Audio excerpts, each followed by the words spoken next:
know, hiring feminists to be your counselors, therapists, clinicians, that's like inviting your enemy in war to come into your primary headquarters and set up your battle plan. Shit. I couldn't help but notice your pain. My pain? It runs deep. Share it with me.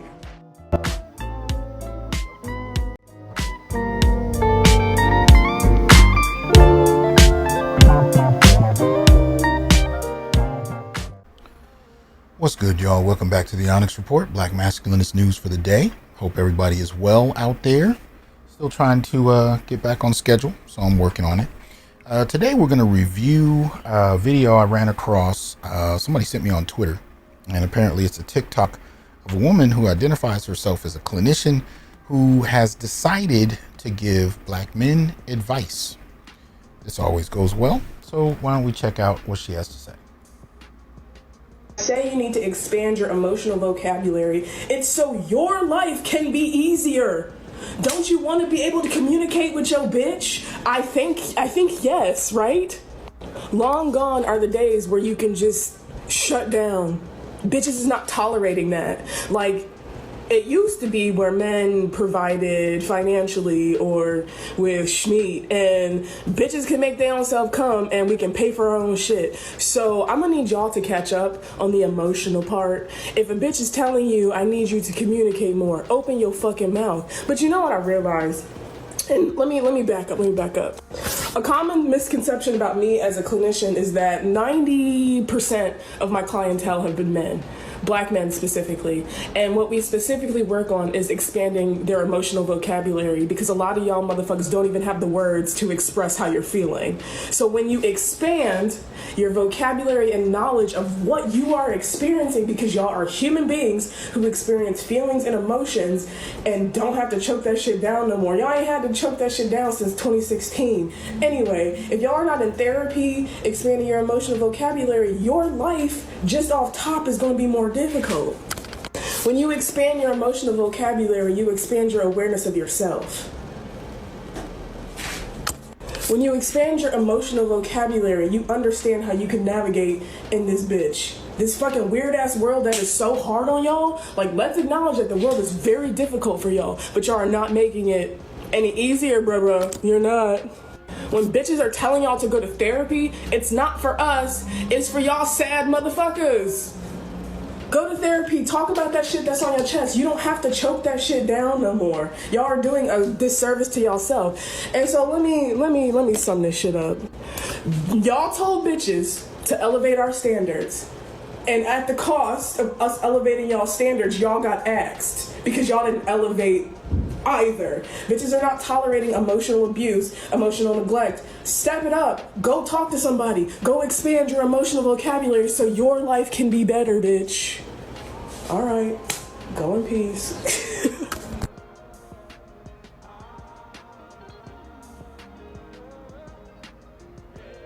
That wasn't the most pathetic bullshit. Anyway, there's so much to unpack in that. But let's be clear.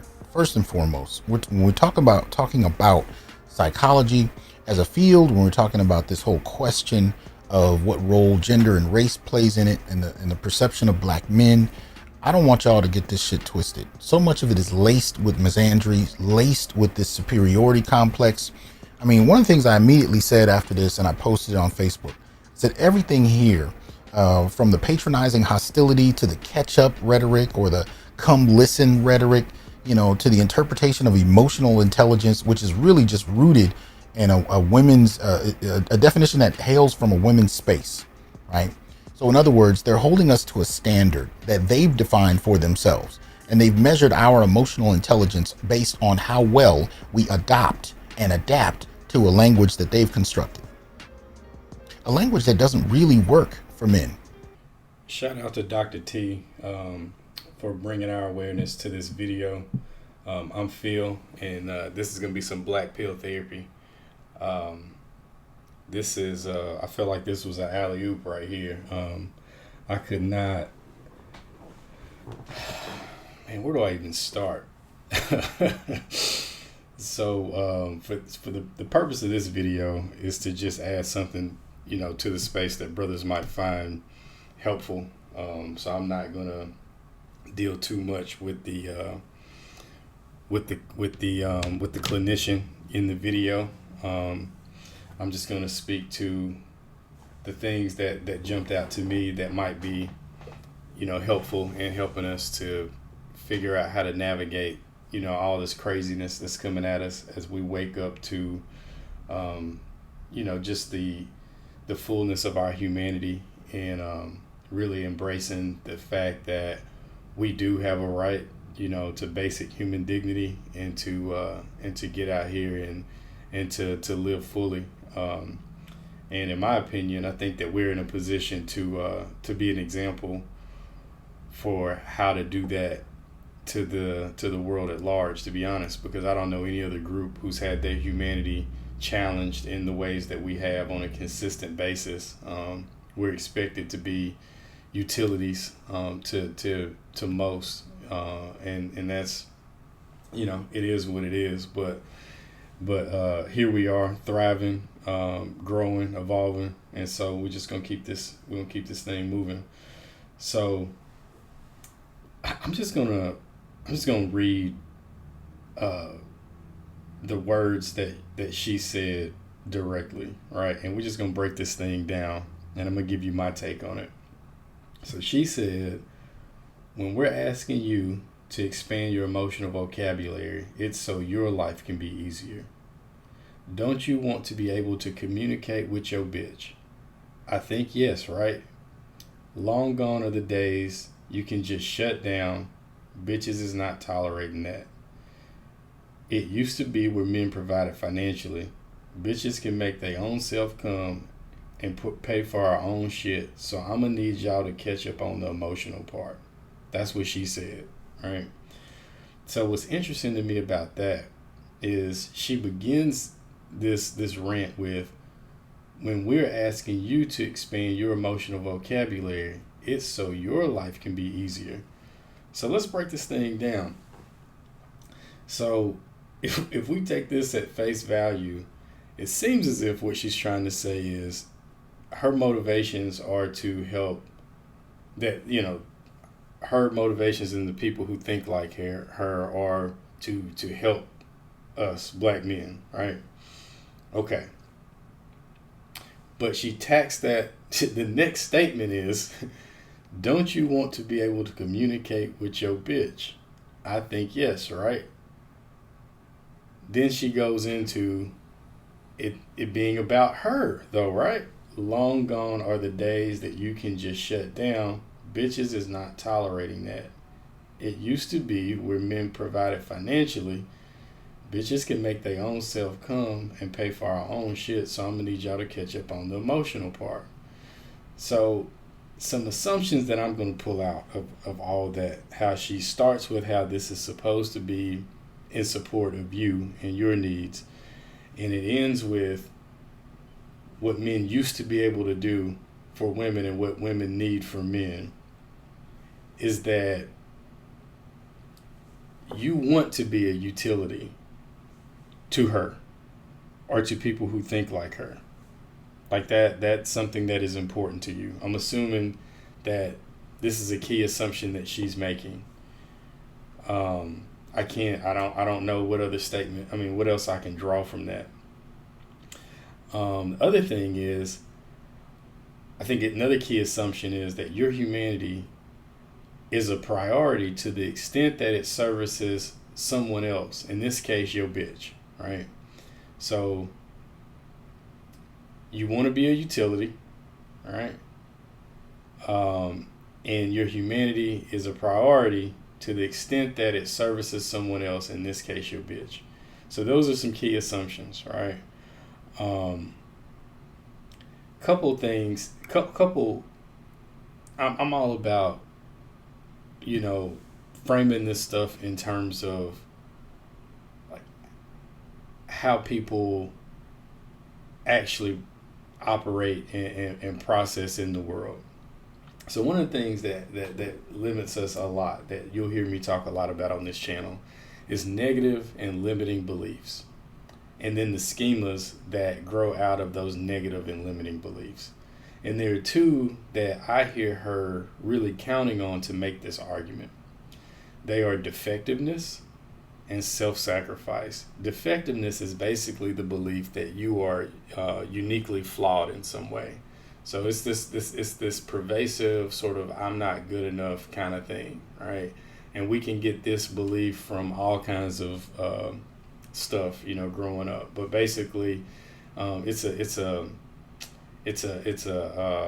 deficit in one's self-esteem. Now, the worst part about it is it's a lie that appears to be true, and we can really try to structure our lives in ways to try to cope with this underlying belief that we oftentimes don't know that we have.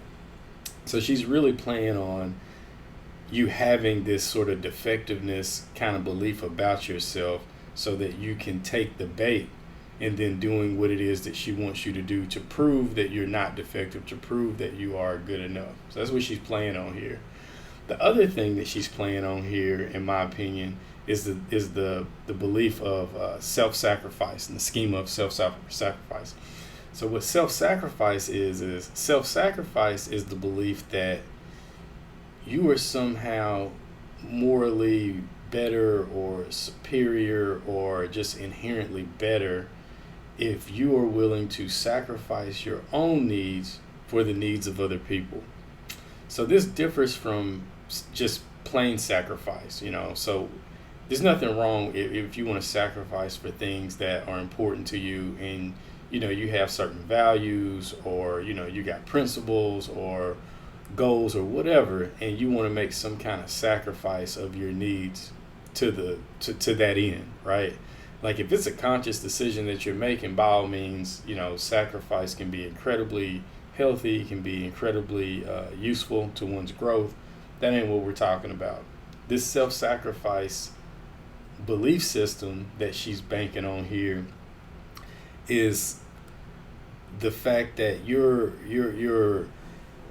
she's banking on your worth, you feeling as if you're good enough is depending on these lofty ideals, and that's coupled with this belief that somehow if I will give and give and give of myself to other people, that makes me better. That makes me a good person. So you end up bleeding out for people who don't even value what it is that you're sacrificing when you're caught up in that sort of belief system.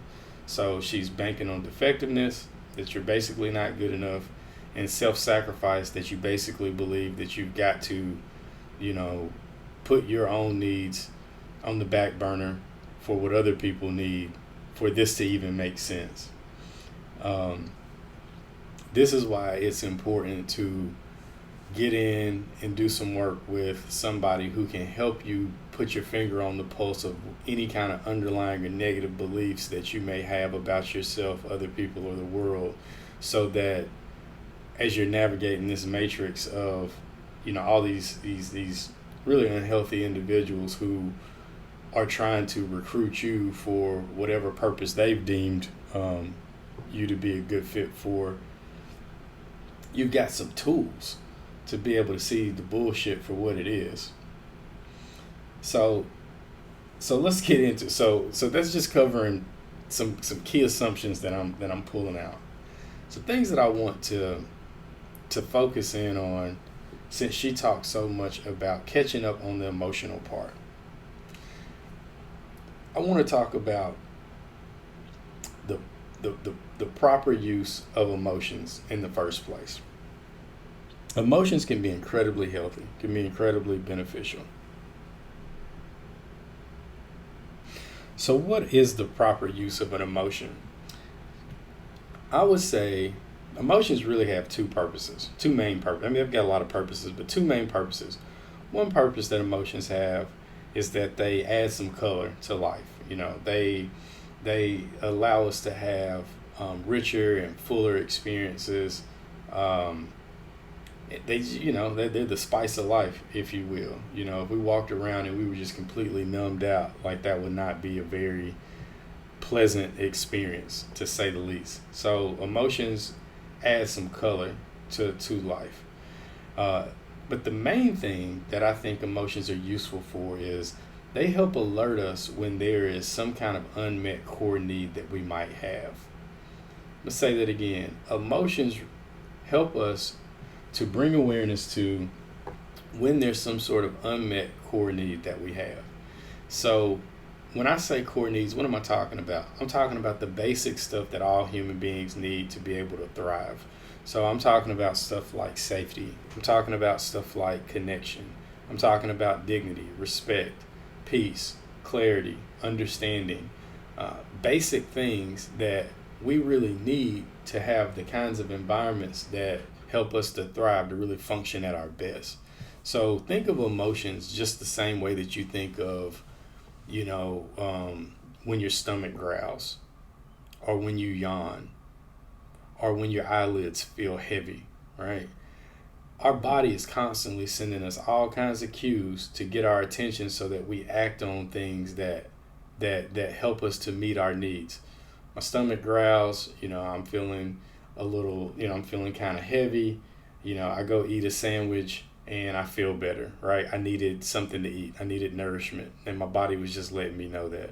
Well, emotions do the same thing, and it's important that we be able to speak that language of emotion, but to the extent that it moves us in some kind of a useful way. Emotions aren't there just for the sake of being emotions, or when I listen to this lady talk, it just sounds like she's expecting men to emote as women do. We're not women. We don't emote like women. We don't just tend to just ramble on and talk about our feelings for no reason at all. Usually if a man is talking about his feelings, he's trying to solve a problem. He's trying to figure out how to fix it. And we've been browbeat, for God knows how long for doing that, when there's nothing wrong with that, right? Like, it would be like, it's just as stupid as saying, well, if my stomach growls, I should just ignore it. Or if my stomach growls, like, I should just talk about how uncomfortable it feels for my stomach to growl. No, go eat a fucking sandwich, and your stomach's gonna stop growling, right? If I'm sad and I lean into that sadness, and that sadness helps me to be more aware of the fact that, I don't know, I haven't seen my kids a lot because I've been working too much. And then I go spend time with my kids. I'm not sad anymore, maybe because I just needed to connect with my kids, right? But there's a logical use for these emotions. It's not just to, just talk about it and talk about it and talk about it. That doesn't make us feel better as men, just emoting. Women tend to get a little bit more out of venting. I would debate how useful it really is. I think that they've done a good job convincing themselves and each other that, just talking about stuff actually makes them feel better. I think that there's some validity to that. But even women, at the end of the day, need to have their core needs met, right? Now, here's a key difference between men and women that I'll give them. This isn't about men versus women per se, but one of the ways in which that emoting kind of thing does serve them is more people are willing to try to figure out how to respond to the core needs of women when they do that.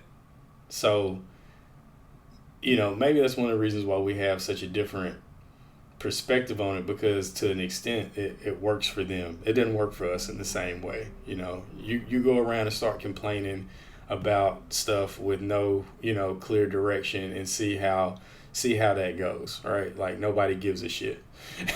And people are probably going to get annoyed, pretty quick. So anyway, that's another conversation for another day. To stay on topic, again, emotions have two main purposes: to give life some color and some spice, and to alert us when there is a core unmet need so that we can take action on that need. And we can, I'm not going to get into all the nuances of that in this video, but it's just something for you all to keep in mind.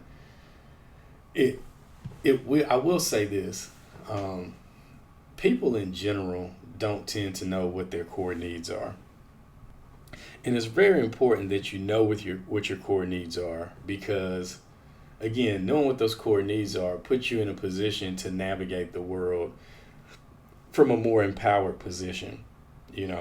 I encourage people, men and women alike, to at least know their top 3 to 5 core needs. And what I do with folks to help them bring awareness to that is I've got an exercise we do where we go from the surface level sort of assumptions that we make when we're experiencing an unmet need down to the actual emotions that we're experiencing in those moments, down to what the underlying core need is that's driving that whole experience. Because one thing about people is our brains really don't want to have to work any harder than they have to, so we make a lot of assumptions. And those assumptions are based on past experiences a lot of times, and a lot of times those past experiences actually don't line up with what we're experiencing in the moment. So what'll happen is you'll bump into a situation where your nervous system is perceiving that there is some sort of unmet need or something's off. And then it just shoots you an assumption to tell you, what it is so that you can take action. The problem is it's not very accurate. So I'm gonna use abandonment just because it's so common as an example. So if somebody's experiencing a need for connection being unmet, one of the things they might say in that moment where something's happening that's causing them to perceive that is, oh, so-and-so abandoned me. Well, here's the problem with that.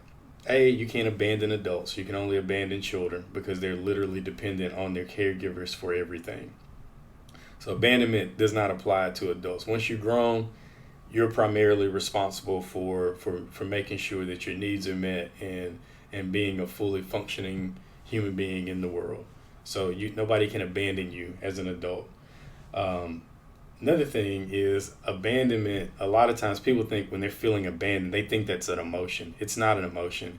It's just an assumption that you're making based on past experience. An actual emotion might be something like irritated or sad or angry or rage or some actual emotion that you can experience in the body. But abandonment, it's not an emotion. So I'll do this exercise where I go down this list of evaluations and assumptions like abandonment, like abuse, like fill in the blank with the surface level thing that people tend to say when they're experiencing something uncomfortable. And I'll just read down this list. It's a list of, I don't know, it's like probably 40 different words. And I'll tell my client to let me know when I hit a word that meets some kind of experience that they have on some kind of consistent basis. And they'll go through and they'll tell me. And sometimes it's stuff that they've thought to themselves. Sometimes it's stuff they've actually said. But it's just all these lists of assumptions and evaluations.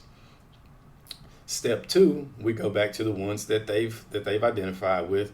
And for each one, I start to read off potential emotions that a person might feel when they are having that sort of experience.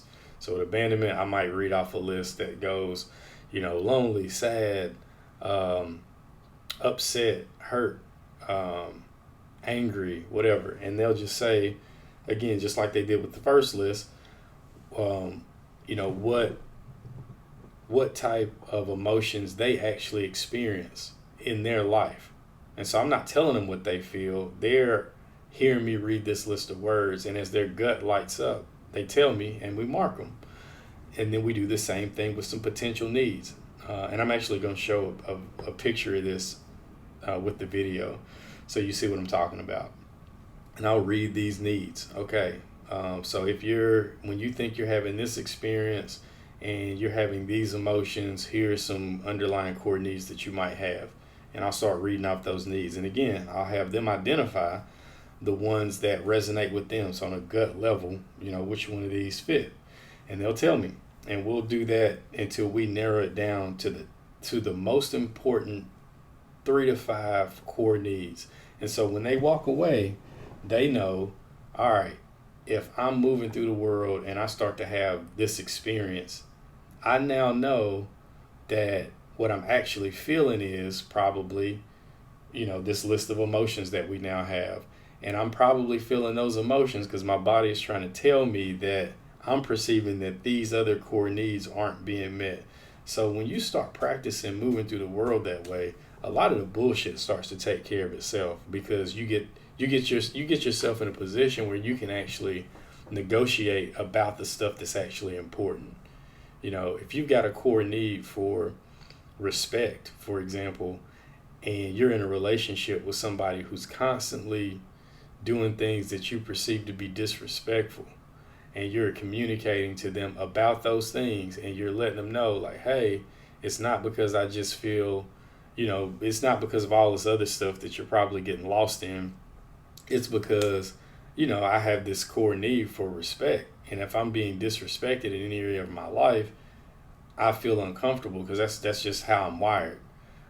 So when you do these things, this is how I feel.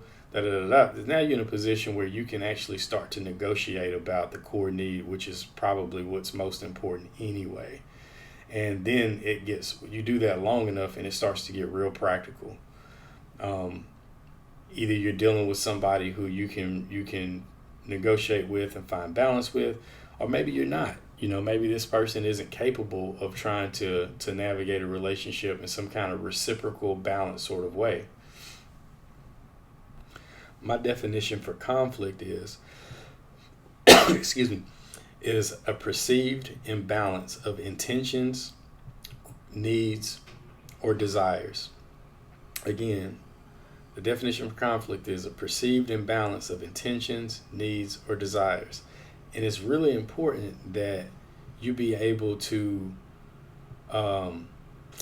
check in when you perceive sort of imbalance with yourself first, and get clear about what it is in that moment that's bothering you. What are you perceiving in that moment that's problematic?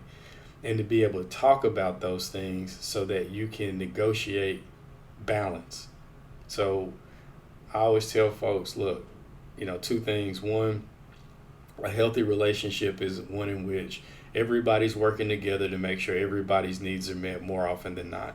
It's not ever going to be perfect. Life happens. People are tired. People get sick. People get overworked. And shit happens. So it's never going to be 100% balance all the time. But the point is that more often than not, we are working together to make sure we're both good, right? It's not all about you. It's not all about me. I have my needs, you have your needs. Mine aren't more important than yours. Yours aren't more important than mine. Sometimes they're going to bump into each other, and we've got to find some kind of balance between those two. And I'm not going to get into a ton about conflict today, but because I don't want this video to be too long. But the way you navigate conflict, the way you perceive conflict, and the way you navigate conflict is going to be key in your relationships, whether we're talking about emotional, intimate relationships, or working relationships, or a parent-child relationship, whatever. Knowing how to check in and know, okay, is it an intention, is it a need, or is it a desire that's being thrown out of balance in this moment? And I'm talking about just simple stuff. I don't give a damn if you're sitting down to watch a movie with your kid and you start feeling stress, right? Check in with yourself, like, what is going on in this moment that my system is picking up on, that's causing me some stress in this moment? Is it an intention? Oh, I thought that we were coming here all with the intention of watching the movie and just sharing space silently, and now I'm watching them, but my kid now is wanting to talk about every little thing, because what they came to the movie with was the intent to have some kind of intellectual stimulation where we talked about it. One's not wrong, one's not right, one's not better than the other, but we may have come to the same activity with very different intentions, and knowing that and being able to talk about that helps us to now negotiate, so that we can both get what we need, rather than me making a bunch of assumptions about my kid or my kid making a bunch of assumptions about me when we start to pursue, our intentions in this moment, right? So I could really extend this video talking about conflict, but you see how important it is to be able to really know what those intentions, needs, and desires are, and to be able to check in with yourself and communicate about that stuff in real time. Incredibly important, and it will really improve the quality of your life when you can do that consistently. Doc mentioned going into therapy with these sort of these clinicians who have these kind of ideas, and how problematic that could be. And I couldn't agree more. I'll add to that, even clinicians who aren't necessarily as steeped in this feminist, misandric kind of stuff can still be incredibly unaware of men's true nature and just how to communicate with men. I myself, as a licensed clinician, have been to marriage counseling and experienced some of the same stuff that my male clients complain about when they talk about their experience in couples counseling. I was having a conversation with my wife and the therapist, and we were trying to, or at least I was trying to bring about more balance in terms of our intentions, needs, and desires, right? So I'm just trying to make sure that we can get on the same page as far as some conflicts that we were having. And it was interesting to watch both the clinician and my wife try to get me to buy into this really female-centered sort of emotional expression that they deem to be appropriate. And it's just the way it's just more the way that women communicate. And communicating that way was actually not getting me what I needed. It actually wasn't serving me at all. But they both were trying to coerce me to get on board with something that I was expressing to them that wasn't healthy for me. And I don't think that the therapist had bad intentions. Like, I think that she really was trying, but I just think that maybe she either hadn't worked with a lot of men or hadn't worked with a lot of men who had as much awareness or insight into how the stuff worked, who were willing to voice it in real time or something, because she seemed to be surprised. But eventually I think she got it. But I had to be, I repeated my intentions and my needs plainly, in plain language, over and over and over again, and they missed it every single time. And not only did they miss it, but then they tried to reinterpret what I was saying to meet some kind of story that they had, right? As if I didn't know what my intentions were or what I needed or what I was feeling. And it was really frustrating, but also really interesting just to watch it in real time. So I finally just literally said to the therapist, look, what you're advising me to do doesn't feel safe. And to me, I interpret it as you telling me, I'm telling you that, hey, this room is filled with toxic smoke. It's filled with it. I see it all around, and I got this mask on because I don't want to get sick. And it feels like you're telling me, hey, take the mask off and take a deep breath, and that will solve this issue that you're having with your wife. So, and she kind of looked at me like, man, that's pretty strong. But that was the only way that I could get through to her. Like, hey, you're not actually hearing what I'm saying. I need to feel safe. You're not saying anything at all to address my need for safety.